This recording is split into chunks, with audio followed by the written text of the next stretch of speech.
thousands rally in Toronto to draw the line against PM Carney agenda. Toronto, September 20th, 2025. Thousands of demonstrators gathered in downtown Toronto today to protest Prime Minister Mark Carney's newly announced policies under the banner Draw the Line. The protest, organized by a coalition of progressive and civil society groups, was part of a larger series of rallies held across Canada. What the protesters are saying. Demonstrators voiced concerns on several fronts. Environmental policy. One of the largest grievances was Carney's support for new fossil fuel projects.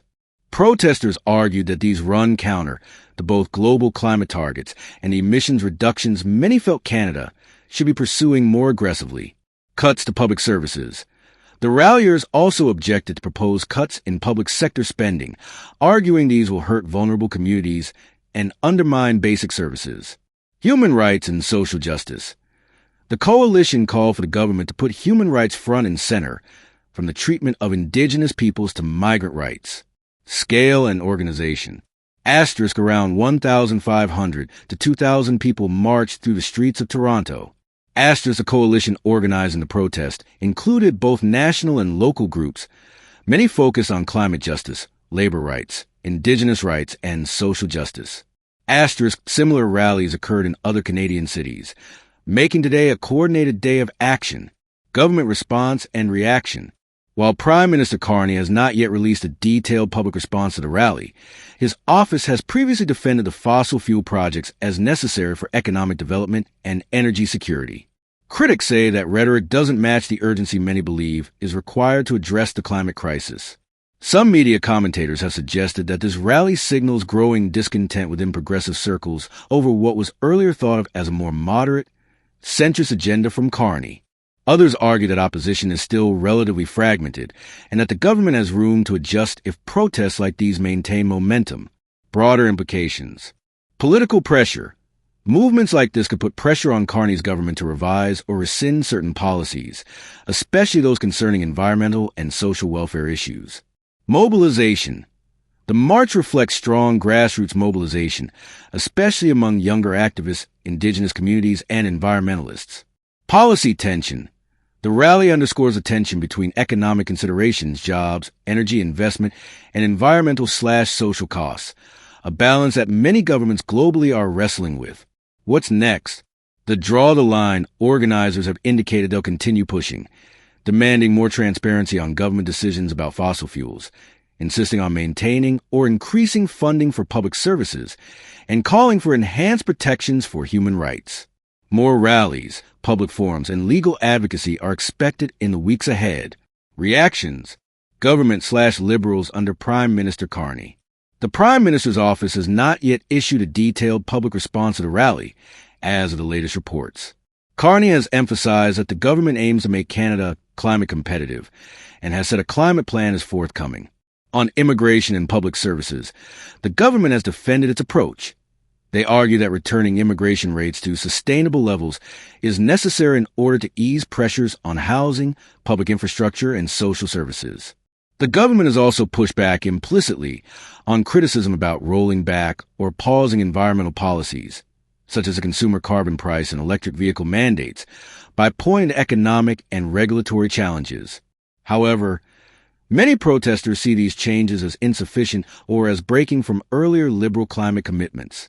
Opposition and civil society. Progressive groups in civil society have been very vocal.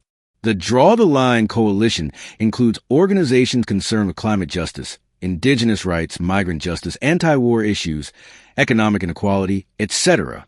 They are not satisfied with incremental or vague promises. They are pushing for specific commitments and policy reversals. Within that coalition, Syed Hassan of the Migrant Workers Alliance of Change accused Carney's government of enriching billionaires while Canada faces climate crisis pressures. David Suzuki has been sharply critical of putting economic priorities ahead of environmental ones, saying the government seems to prioritize jobs over climate stability. There is concern around specific legislation, such as Bill C-2, immigration/border/powers authorities, and Bill C-5, major project approvals, which protesters argue may weaken protections, environmental, Indigenous, etc. The opposition parties, conservatives, NDP, etc., have not yet made widely publicized statements specifically reacting to the Toronto rally in the materials reviewed. However, asterisks of conservatives generally have criticized the Liberal government for not being more decisive or consistent in climate policy, and for making spending decisions they argue are out of step with priorities of many Canadians. Though I didn't find a direct quote tied to Draw the Line event, asterisk the NDP/other left-of-center critics see today's rally as highlighting a growing gap between what many voters expect from the Liberal government, especially in climate, equity, rights, and what is being delivered. Observations/implications. Pressure is rising. The protest reflects a broad base of concern across multiple issue areas. Because the grievances cut across climate, immigration, Indigenous rights, and economic justice, there may be stronger pressure on the government to offer more concrete measures rather than vague promises. Risk of policy shifts or reversals. If the government is sensitive to public opinion, these protests may force reconsideration of some policies. For example, those related to fossil fuel expansion, environmental regulation rollbacks, or public sector cuts. Legislative/regulatory scrutiny. With bills like C2 and C5 under criticism, we may see more committee hearings, amendments, or pushback from opposition, or even within Liberal ranks. Political capital and future budgeting. Since the federal budget is coming up, noted in some reports to be tabled on November 4th, the government may try to address some concerns in that budget to defuse criticism, cohesion, and alliances among protesters. The fact that a cross-movement coalition is involved, Indigenous, climate, migrants, economic justice, etc., suggests these issues are being seen by many activists as interconnected. That could lead to more sustained pressure if the demands are organized and communicated well. This is the end of our video for today. Thanks for watching. Please do not forget to share and subscribe. Stay blessed.